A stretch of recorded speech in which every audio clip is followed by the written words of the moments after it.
The Father General of the Jesuits, Pedro Arrupe, has called all 100 provincials of the Jesuit order into Rome. I was at Jesuit headquarters to see if we could get the Vatican to agree to allow us to have access to the archives of whatever information they had on UFOs and the ET phenomenon, which were primarily Jesuit, actually, since 1547. And that's why I went to the Jesuits to be legal counsel for them. So I sent them a second letter saying, let me make clear, that this is Jesuit headquarters in Washington, D.C. We're contacting you, as the largest order in the Catholic Church. I got clearance from the Jesuit order to do that. Denominations in the United States, and proposed to them from Jesuit headquarters that they agree to set up a task force. In my former capacity as chief counsel for the Jesuit, the national headquarters, in Washington, D.C., and co-director of their National Social Ministry Office, I was meeting with the heads of the 54 major religious denominations.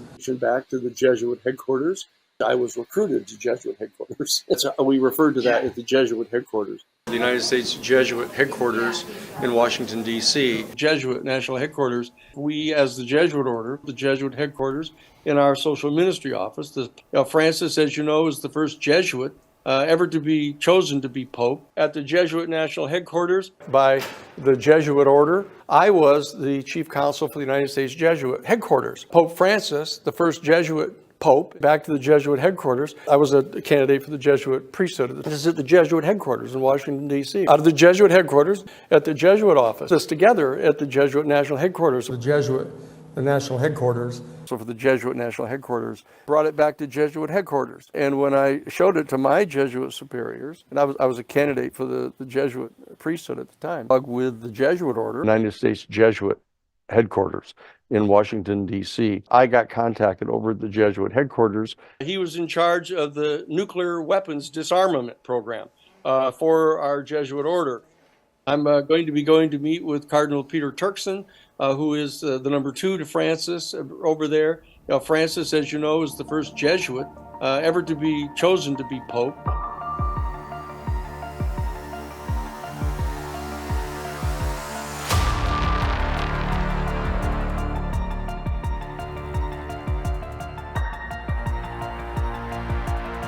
Secondo voi, i gesuiti desiderano la disclosure? La questione è intrigante. E Papa Francesco potrebbe essere stato eletto proprio per portare avanti la disclosure? Stiamo indagando e per indagare andiamo alla fonte delle informazioni, il più possibile. Stiamo cercando di scoprire cosa sta succedendo in ambito UFO e coscienza, che sappiamo essere collegati. Come abbiamo già menzionato nella prima puntata, è probabile che incontreremo alcune incongruenze e che alcune informazioni risulteranno distorte. Per questo motivo ascoltiamo tutte le testimonianze più autorevoli, così da avere un punto di riferimento, un benchmark, che ci permetta di formare un'opinione il più possibile accurata. Nello scorso episodio abbiamo sentito parlare dell'esistenza dei rettiliani, un'idea a cui fatichiamo ancora a credere, dato che l'abbiamo sempre considerata una fantasia. Oggi continuiamo questo viaggio tra le testimonianze di persone autorevoli che, tuttavia, non forniscono mai prove concrete. Siamo ben consapevoli che tutto ciò possa sembrare strano, ma la questione è che ci troviamo ancora in una fase di pre-disclosure e il mondo cambierebbe troppo rapidamente se emergesse una prova schiacciante.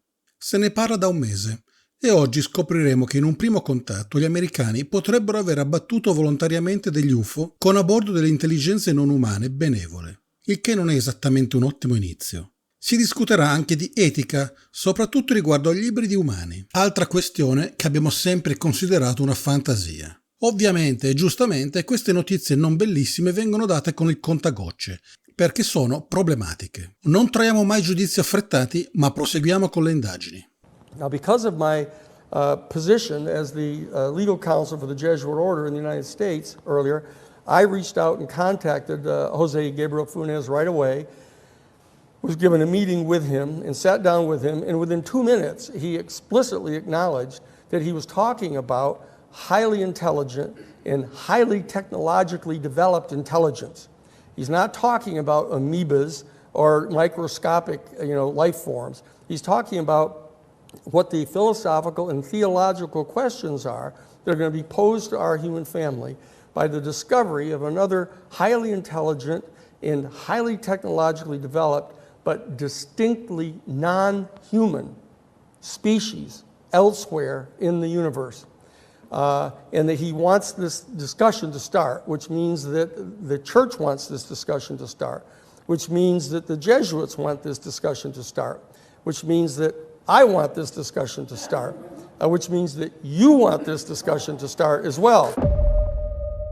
Tried to get other religions in the country, in the United States, through the Washington Interreligious Staff Council to set up a task force to investigate this and to try to get out ahead of this information theologically and philosophically.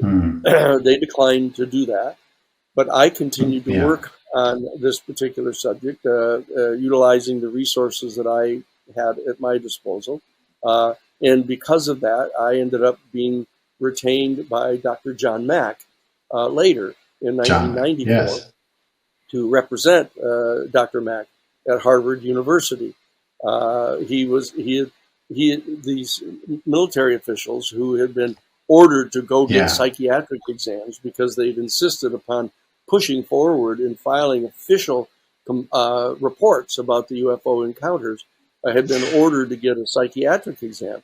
And a number of them had been sent to Harvard, to the medical school, to get the kind of official imprimatur of a psychiatric exam. And Dr. John Mack had been the one that conducted that analysis. He was the head of the psychological department at Harvard, right? Yeah, he was the head of the Department of Clinical Psychiatry. And so he ended up discovering that these people kept giving these detailed reports about the encounters that had been had. And he ended up reaching out to other people to conduct an investigation, basically, of this interesting phenomenon of people in very responsible positions reporting these encounters. And he wrote a book about it and was dragged up in front of a faculty committee at Harvard that were basically threatening his tenure. And he contacted me because I had been a graduate of Harvard College and Harvard Law School, and also had done my early master's degree work at the Harvard Divinity School, from which I was recruited to Jesuit headquarters. I was the chief counsel for the United States Jesuit headquarters in their National Social Ministry office, going back and forth to Rome and meeting with the Superior General of the Jesuits in drafting public policy positions that were extremely progressive positions, prohibiting nuclear weapons, getting them the mere possession of nuclear weapons to be declared a mortal sin because they are intrinsically designed to attack civilian populations, which is a violation of the just war theory. We put out all kinds of policies, and one of them was, in fact, opposing the doctrine of discovery, the basic premise of a papal bull that was actually issued back in 1493, declaring that indigenous people were not humans, that they didn't have a soul. And therefore, the European culture was authorized to seize their land and resources and take them into slavery, according to Teilhard de Chardin. Teilhard de Chardin was a Jesuit priest who was a paleontologist who actually discovered Peking man. And he wrote many letters to his sister talking about how he believed that all the evidence led him to believe that we human beings are ascending in this progressive teleological way to be more and more conscious. That it's absolutely obvious now that not only has our government, an element deep within the national security state, been actively involved in attempting to retrieve UFOs if they fall down from the sky, but there appears to be evidence, growing evidence, that there's been an active campaign to try to bring them down so that they can get their hands on them because they want to get a hold of the technology. Do you believe that they are using some form of direct energy weapon to possibly bring these down? It's I have to be extremely careful here because I don't want to speculate about this. Right, it is hard to speculate in that degree. There's growing indications that need to be pursued to determine whether or not we've crossed that line where rather than just retrieving them, if for some happenstance that they happen to have crashed, if they're engaged in kind of a more aggressive program to try to bring these things down, that is of such extraordinary additional importance that I need to be extremely careful about asserting things until we get more evidence on that. One of the reasons it's being suppressed is because America has made weapons, dreadful weapons. Are you proud of that? Is that really what we want to do from technology that we've obtained by using offensive weaponry against a fairly benevolent, non-human intelligence? Is that really how we want to define our first contact? Because that's what we're talking about here. Is there a degree of some sort of galactic federation? Do you know if there's any coordination between these five races, and that is one is dominant? It's an extremely interesting question. I know, Ty, that based upon some of my direct face-to-face interviews with people who I find to be extraordinarily credible, in that I would be convinced that if I were to present them in front of a jury, which is what I do, and have done over the last 50 years. I've done trials in 23 different states, in dealing with other dimensions of legal issues, all the way from the Wounded Knee occupation to, Iran-Contra and Karen Sokol case and others that people know about. And I know that if I select witnesses whom I'm convinced, if I place them in front of a jury and subjected them to direct examination and exposed them to any thoroughgoing cross-examination that anyone might be able to mount against them, that they would convince a jury that they were telling the truth, and that they have given me accounts of, for example, Barbara Lamb, who is an extraordinarily credible person, a woman who's like just now 90 years old, who has been interviewing people who have hold sincere beliefs that they've had encounters, face-to-face encounters with UFOs and the occupants, and have described them to her in some detail. And she actually recounted to me that we are now in possession of audio recordings of her interviews of these people. She has now left these with us at the New Paradigm Institute so that we can protect these things for the future. So we've been able to hear the detailed descriptions of people of having face-to-face encounters with the beings. So that you have the short grays, the tall grays, you have the reptilians, and you have the mantis people. Now, and then there's this whole array of stories, Billy Meyer being one of the major promoters of these, but there's lots of other people who've given these accounts of encountering beings that look just like us, consistently report these beings having come from the Pleiades, the constellation of the Seven Sisters, the Pleiades. They come from one of the star systems there. And all I'm saying is that one is so, if you can imagine, it's harder to believe, because that means that these are like humans. These are like human beings. They look just exactly like us, except that they have larger earlobes apparently, and other things. Without being patronizing about it all, the fact is that 99% of the people don't really have a clear understanding of what religion's really all about. Right. It's a whole kind of collection of mythology and fantasy and fiction and but very important dimensions of reality. But relegare, the Latin root for religion, relegare, means to relink. Relink. What's happened is the intellect has evolved, intellectus, the Latin root of which is to be able to distinguish the difference between. The evolution of the intellect in our human species has caused us to separate ourselves out from the rest of reality. That we have seen ourselves in dialectical relationship with other aspects of reality. The intellect, the ability to distinguish the difference between, and to make rational connections between particular points. But the flip side of the evolution of the intellect has been this kind of onset of an extraordinary experience of alienation on the part of our sense of ourself from the rest of reality. Religion, relegare, is to relink us back to an integrated experiential encounter with all the rest of reality. That's what the major religious institutions have not, in fact, systematically shared with the regular lay people what we really understand about our human family, the kind of capacities that we have, the abilities that we have, the access to extraordinary faculties that we have for example, telepathy, telepathic communication, psychic abilities, the teleportation.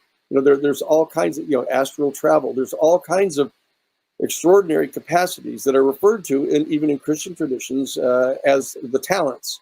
In Eastern religions, they're referred to as siddha, the ability to levitate, for example, the ability to transmute matter. There are these capacities that our human species has that have been kept secret, basically, by a lot of the major religious institutions. It's going to be extraordinarily important that they come forward and start to disclose themselves, knowledge that they have about the capacities of our human family, so that we cannot feel so completely estranged from some of the faculties that are displayed by some of the extraterrestrial beings. That when extraterrestrial beings come and levitate and lift people up out of their beds and carry them up through the walls of their home into the UFO, the people are flabbergasted, and they tend to start thinking of these beings that, well, they must be some kind of spiritual beings. They must be kind of angels. There's this whole category that people have for those kind of capacities that are fundamentally separate and distinct from our human capacities. And that's just simply not true. And so that I think that the whole realm of religion, for example, the Catholic Church has issued an official statement as of November 10th of 2009, stating that in light of the discovery of more and more of these new exoplanets, it's now become clear that much earlier than had previously been anticipated, we are going to discover that there's life, intelligent life, they said life elsewhere in the universe. And therefore, the time has arrived for us to begin a serious conversation of the profound philosophical and theological implications in questions that are posed to our human family by the discovery of life elsewhere in the universe. All this is completely true. And that this has to do with our place in the universe, how we fit into the cosmic scheme of things.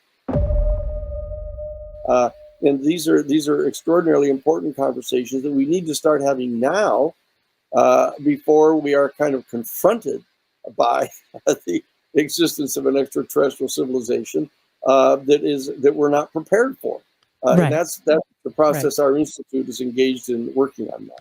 Access to knowledge that there exists an entire extraterrestrial civilization of sentient, highly intelligent, and highly technologically developed civilization of non-human beings, and that they're coming and going from our planet, is not a piece of information that anybody has the right to seize and claim and keep secret from everybody else, and then try to exploit it to make a personal profit for themselves. Like, what, we're going to copyright the fact that we know that there's an extraterrestrial civilization?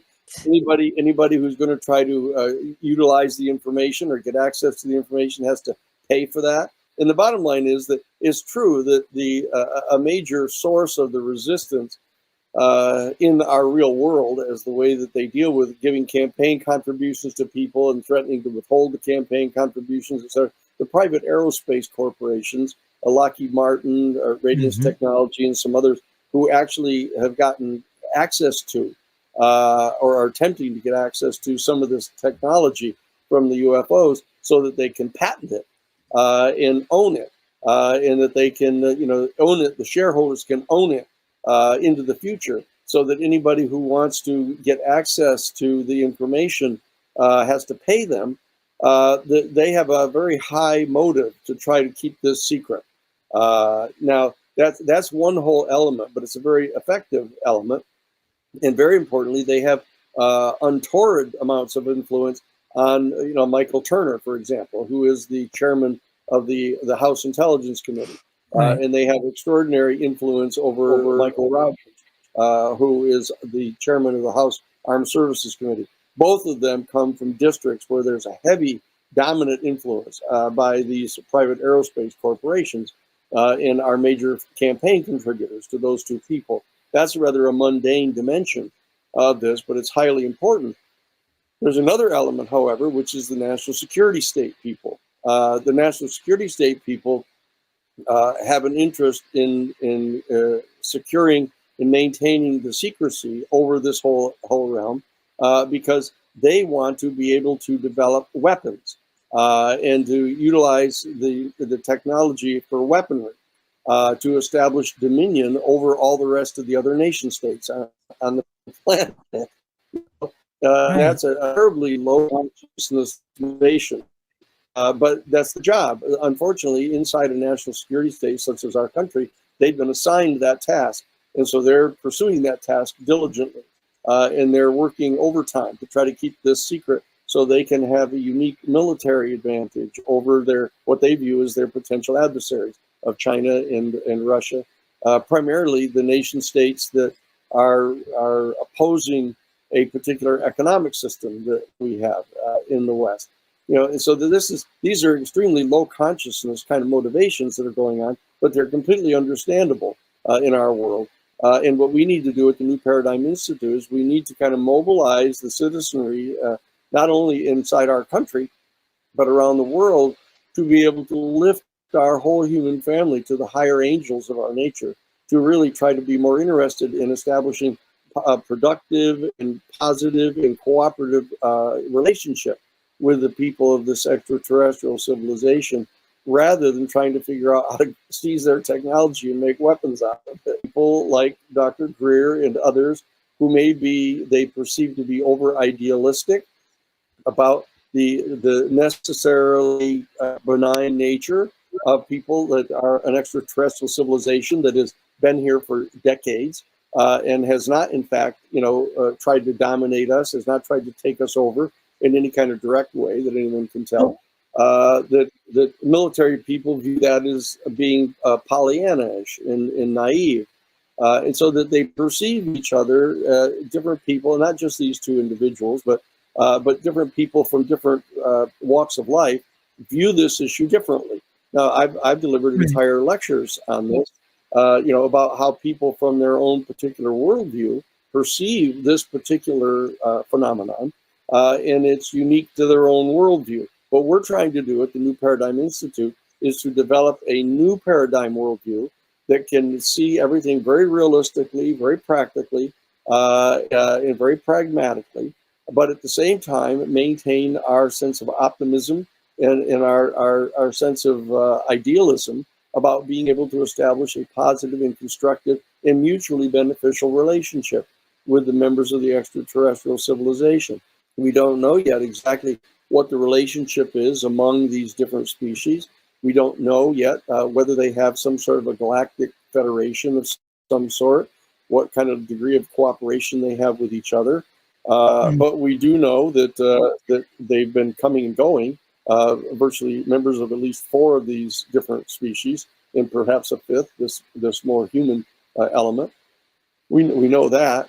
We just don't know yet, what their relationship is with each other, and we don't know to what degree any aspect of our national security state has established communications with them and worked out any kind of either de facto or de jure, treaty relationships with them. We don't know. That's one of the important roles of the New Paradigm Institute. That we've conducted major investigations. The Romero Institute, which is the 501c3 mothership of our New Paradigm Institute, we've conducted major investigations in the past. In the Iran-Contra case, we're the ones that uncovered the weapons smuggling, the drug smuggling, the violations of the Poland Amendment. We're the ones that investigated the secret shipping of nuclear weapons materials to Israel out of the Kerr-McGee nuclear facility. We've conducted these investigations over the past 50 years that have put us in a position of being able to help make this information available to our people so we can make public policy decisions.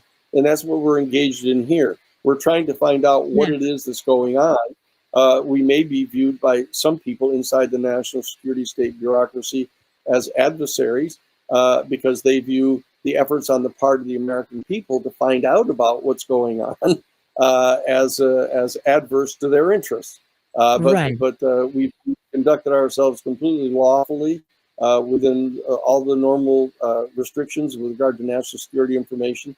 And we're intending to get this information first to Congress, so Congress can make fundamental decisions as our elected representatives, and then to have Congress be able to make the decisions as to how much of this information should be and needs to be made available as soon as possible to our people of the world, while we at the same time adjust our major institutions and start to prepare our institutions to be able to integrate this information in as smooth a way as we can. So when we get to that question of the abductions, how do you foresee that? I know you don't like to speculate, but I mean, that's going to be a tough one for any president. And it sounds like in previous interviews that you are pretty sure that Biden will get a second term, and that will be the disclosure year. That's right. That's right. I believe that's true. No, I believe that this is of course, one of the major issues that we need to come to grips with. That whatever people may think about our institute and what we've done over the last 50 years is that there's no question whatsoever about our support for individual human dignity and human rights. I mean, we are major human rights advocates, and have defended and represented people for decades now in protecting fundamental rights. And as I say, I was the co-founder of the Harvard Civil Rights Law School. And so we are ardent advocates of the rights of individual people not to be subjected to involuntary abduction, and certainly not involuntary surgeries, where women have their eggs removed and involuntarily subjecting their eggs to cross-fertilization. That's a discussion, a clear discussion that we have to have face to face with members of this extraterrestrial civilization. It's one of those kind of tough discussions we have to have with them. We intend to have that conversation with them. It's not that they don't know that we don't agree with that, but you hear it over and over and over again. It's like the apes objecting to the fact that that we capture them and that we interbreed chimpanzees and that we treat them like lab animals. And given the fact that these extraterrestrial civilizations appear to be so much more advanced than we are technologically, that they may in fact be less than entirely sensitive about our rights, and that we need to have the new paradigm has to be able to get them to agree to grant greater degrees of liberty and judgment over our own bodies. But the fact is, there may well be a lot of people who would be perfectly willing to make their sperm available and make their egg cells available to have them be, doing interbreeding to develop a hybrid race or species rather. So that's something that people ought to talk about.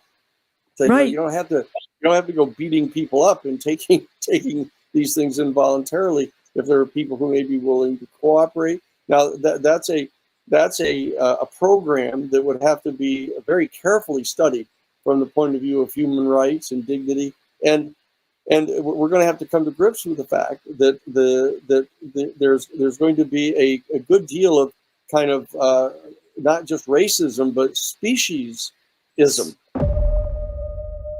People are going to be upset about the whole idea of crossbreeding with an extraterrestrial civilization. Not so much the people that are potentially from the Pleiades that look just like us, 99% are just like us.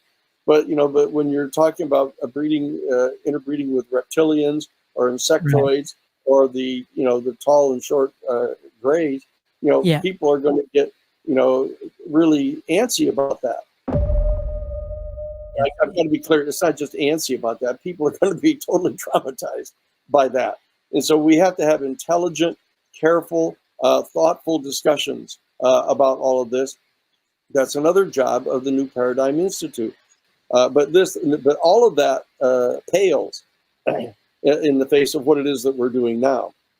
All of those activities that were basic training for us to be able to effectively do what we're doing right now is to try to usher in an entire new era for our entire human family of realizing that we are part of a galactic civilization, and that moving to preserve our integrity as a species, moving to protect some of the most fundamental values of human rights and individual liberties that are extraordinarily important to all of us in the face of a galactic civilization that may not, at this point, place a high enough value on those aspects of individual liberty.